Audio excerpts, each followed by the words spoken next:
আরো শুনেছি আমাদের এই কর্মী সভায় বাধা দেওয়া হয়েছে। এটা যদি সত্যি হয় অবশ্যই যিনি বাধা দিয়েছেন তাকে এই বাধার জন্য আমি শাস্তি দিতে চাই।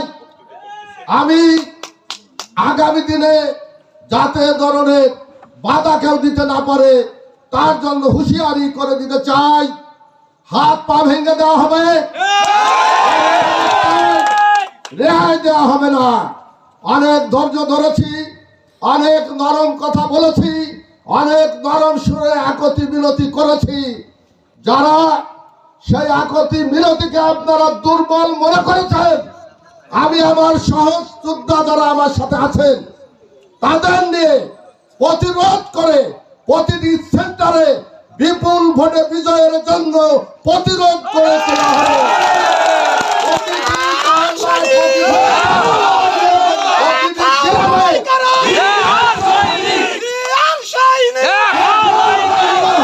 শক্তিশালী কমিটি গঠনের মাধ্যমে বিজয় ছিনিয়ে আনবো। আমরা কোন কুতুবকে ভয় করব না।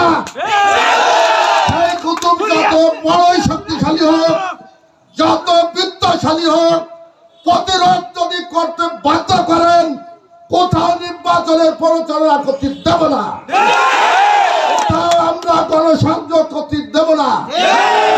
নির্বাচনের আচরণ বৃদ্ধি এবং আচরণ বিধির মধ্যে আমরা থেকে সবাইকে আমরা বলতে চাই, যার যার নির্বাচন, যার যার প্রচারণা শান্তিপূর্ণ ভাবে করবেন।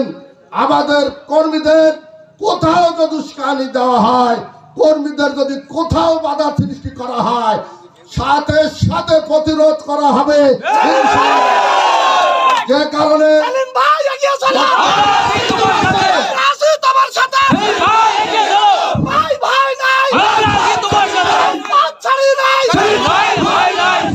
বক্তব্য বাড়ালাম না, আপনাদেরকে আমি বললাম ডাইরেক্ট নির্দেশ দিতে চাই, এখন থেকে আপনারা ভয়ভীতি উপেক্ষা করে দানের শীষকে বিজয়ী করার জন্য মাঠে ময়দানে ঝাঁপিয়ে পড়ুন।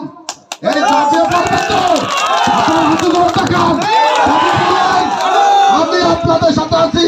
শেখ শাহেদ আলী আছে, সিদ্ধা জামাল উদ্দিন আছে, জাহিদ মে আছে, রেয়াজ মে আছে, মিলু মে আছে, ইকবাল আছে, বাদশা ভাই ছেলে, তহিদ সহ আমরা যারা আছি, আমরা আপনাদের পাশে ইনশাল্লাহ আছি। সবাইকে ধন্যবাদ। বাংলাদেশ জিন্দাবাদ।